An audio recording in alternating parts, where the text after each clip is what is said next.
Assalamualaikum warahmatullahi wabarakatuh, dan salam sejahtera untuk kita semua.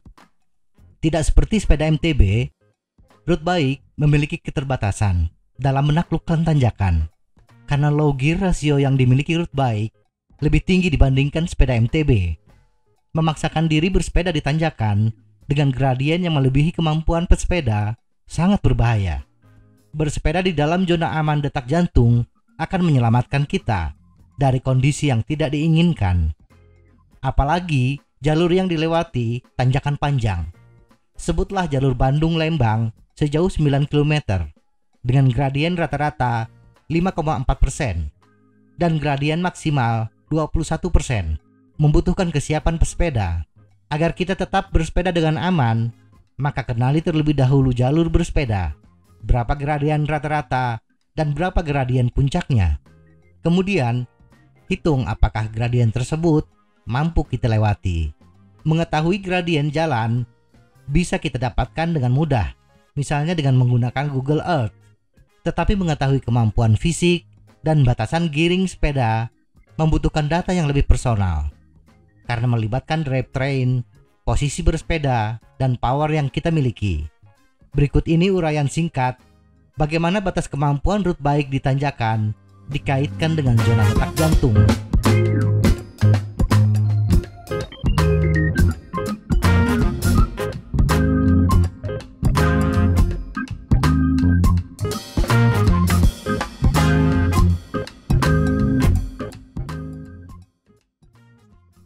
Kemampuan mekanik. Hal yang pertama harus kita ketahui adalah kemampuan mekanik dari sepeda kita.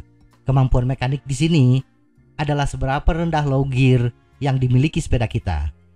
Crankset road bike, bila kita hanya mempertimbangkan yang standar, yang umum untuk road bike hanya memiliki 3 jenis, yaitu 5339T, 5236T, dan 5034T. Dari ketiga crankset ini, jenis crankset standar 5339T bisa kita singkirkan terlebih dahulu, karena crankset ini biasanya hanya untuk pesepeda profesional. Jadi tinggal 2 jenis crankset dengan chainring terendah 36T dan 34T. Kemudian low sprocket di road bike biasanya 28T, 30T, 32T, dan 34T. Bila kita menghitung gear ratio, kombinasi chainring terkecil dan low sprocket road bike terdapat 8 gear ratio dan ada 2 pasang gear ratio yang sama, maka tertinggal 6 gear ratio. Dari ke-6 gear ratio tersebut, bila sepeda menggunakan ban 700x25C dan bila sepeda dikayuh dengan cadence 60 rpm, maka kita akan mendapatkan rentang kecepatan antara 7,6 km per jam sampai 9,77 km per jam. Dari rentang kecepatan di low gear road bike ini, saya bagi menjadi 2 kelompok, yaitu kecepatan 7,6 sampai 9 km per jam dan kelompok kecepatan 9,01 sampai 9,77 km per jam. Kemampuan pesepeda. Banyak orang bila membicarakan kemampuan pesepeda, khususnya di tanjakan, menggunakan data power to weight. Data power to weight memang bagus bila digunakan untuk membandingkan kemampuan antar pesepeda di tanjakan. Tetapi untuk mengukur kemampuan kita dalam menghadapi tanjakan, data yang paling penting adalah FTP, Functional Threshold Power. Dari data FTP, kita bisa mengetahui batas kemampuan kita. Apakah masih aman untuk menghadapi tanjakan dengan gradien tertentu? Kapan kita harus TTB ketika menghadapi gradien maksimum di jalur bersepeda kita? Memang FTP jarang dimiliki oleh pesepeda amatir, apalagi pesepeda rekreasi. Tetapi jangan kecil hati dulu. Kembali kita meminta jasa Training Peaks.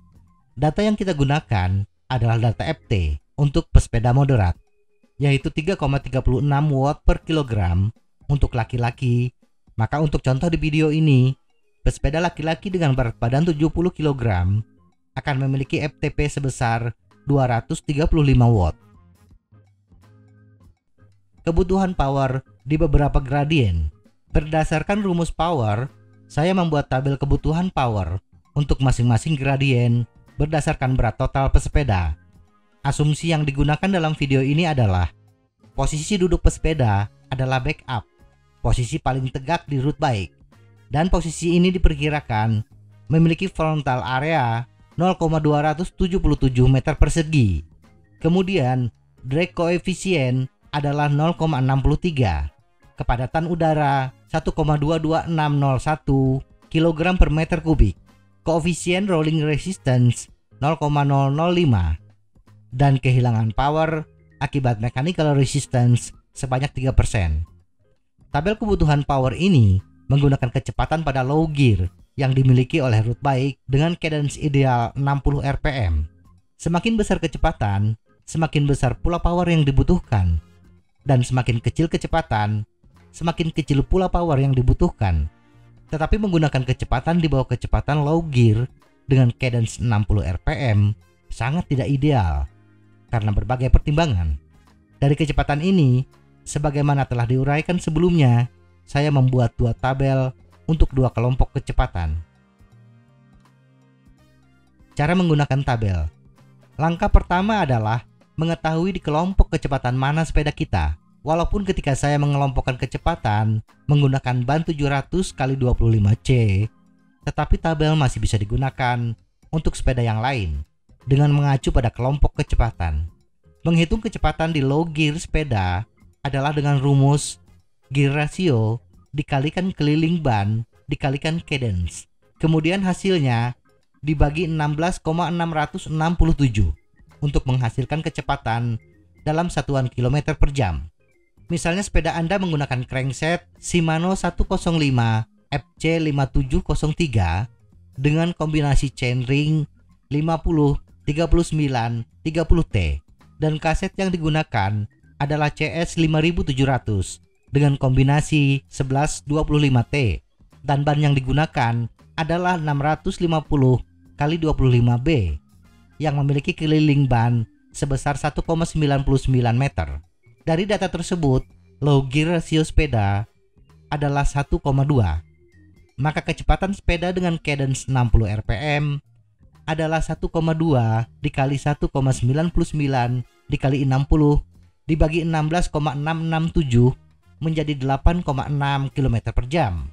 Karena kecepatan low gear sepeda adalah 8,6 km per jam, maka tabel yang digunakan adalah tabel ke-1, yaitu tabel untuk kecepatan rata-rata 7,6 sampai 9 km per jam.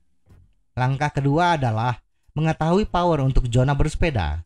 Kali ini saya menggunakan dua zona bersepeda, yaitu zona 3 yang membutuhkan 75 sampai 90% dari FTP dan zona 4 90 sampai 105% dari FTP. Zona 3 digunakan untuk mengetahui kemampuan di tanjakan dengan gradien rata-rata, sedangkan zona 4 untuk menghadapi tanjakan dengan gradien maksimum. Kemudian pilih baris yang sesuai dengan berat total.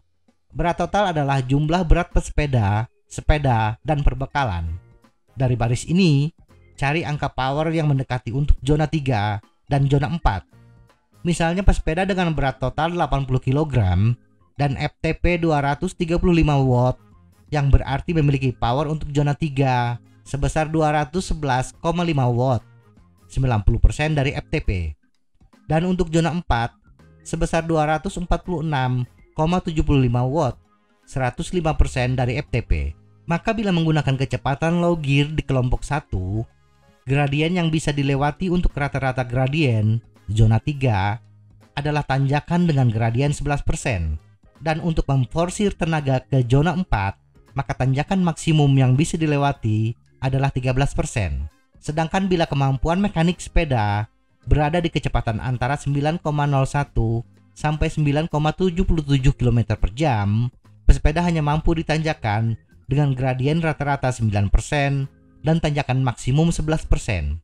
Jadi bila Anda memiliki kemampuan hanya ditanjakan dengan gradien 11% dan maksimum 13%, ketika melibas jalur Bandung-Lembang, Anda bisa santai di kebanyakan perjalanan. Tetapi ketika memasuki tanjakan maksimum di depan pusat pendidikan Kowat yang memiliki gradien 21%, silakan TTB, tuntun baik. Jangan memaksakan diri karena gradien 21% membutuhkan power 360 sampai 427 watt, 153 sampai 182% dari FTP yang dimiliki. Sebagai pertimbangan, kebutuhan power untuk zona 7 adalah 130% ke atas, dan biasanya ini hanya dilakukan oleh pembalap profesional ketika mendekati garis finish. Tanjakan di depan Kowat ini akan lebih realistis dilewati oleh pesepeda dengan berat total 60 kg dengan power absolut yang sama, yaitu 235 watt, karena hanya membutuhkan power antara 270 sampai 321 watt untuk kelompok dengan low gear terendah.